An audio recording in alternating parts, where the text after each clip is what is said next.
ہاں بلوچ کو نسلی بنیادوں پہ دیکھتے ہیں یا قومی بنیاد. میں نے بلوچ کو قوم کی بنیاد پہ دیکھا ہے. اوٹنگر کی کوالیفیکیشن ایف ایس سی ہے, اس زمانے میں سیکنڈ لیفٹیننٹ تھا. سب سے زیادہ اسٹے اس کا نوشکی میں ہے 15 دن. 2 مہینے بیلا سے آیا, کلات سے نوشکی, اور نوشکی سے پھر خاران سے ہوتے ہوئے ایران چلا گیا. پنجگور وغیرہ میں بھی گھوما. اس دوران 2 مہینے میں اس نے بلوچوں کے بارے میں تاریخ بھی لکھ دی.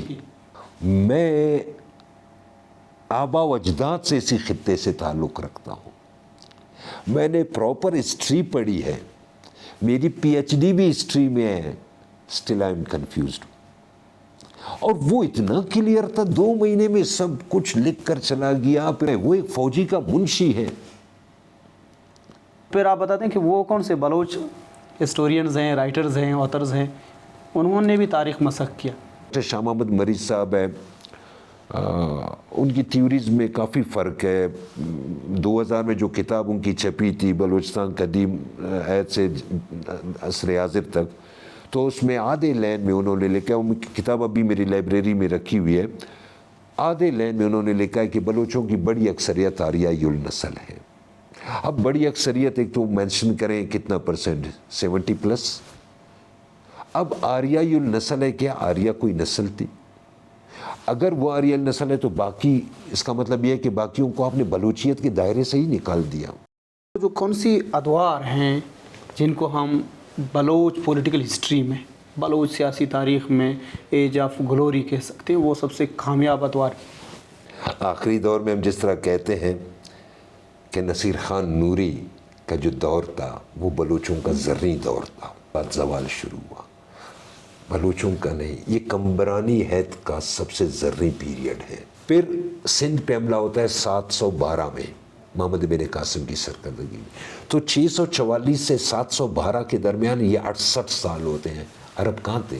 عرب اس خطے میں لڑ رہے تھے. کچھ ایسے تاریخی فیصلے بتا دیں مختصر کہ بلوچ حکمرانوں نے لیے, وہ تاریخی فیصلے ثابت ہوئے. مکران انڈیپینڈنٹ تھا, الگ ہو چکا تھا.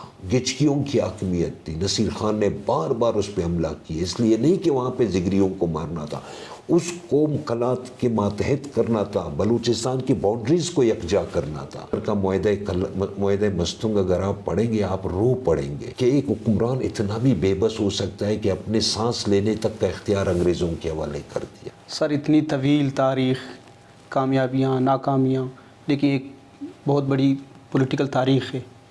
کیا ابھی بلوچ ایک قوم بن چکا ہے, یا جو قومی تقاضے ہیں اس کو پورا کر رہا ہے یا کر سکتا ہے؟ غوث بشک بزنجو, عطا اللہ مینگل, نواب خیر بشک مری. پروفیسر منظور بلوچ کہتے ہیں سب سے پہلی سیاسی انحراف غوث بزنجو نے کی تھی. جب میں نے ایک انٹرویو میں شاہ محمد مری صاحب سے پوچھا, اس نے کہا میں ان تینوں کو برابر کی حیثیت دیتا ہوں اور ان کو آئیڈیلز مانتا ہوں. ان کی سیاسی تاریخ کو آپ مختصراً کیسے بیان کرتے ہیں؟ میرے خیال میں 2 چیزیں دیکھیں بلوچستان کے حوالے سے, ایک مفاہمت ہے, ایک مزاحمت ہے. آپ اس تناظر میں دیکھیں ایگزیکٹلی. پھر خود دودھ کا دودھ پانی کا پانی ہو جائے گا.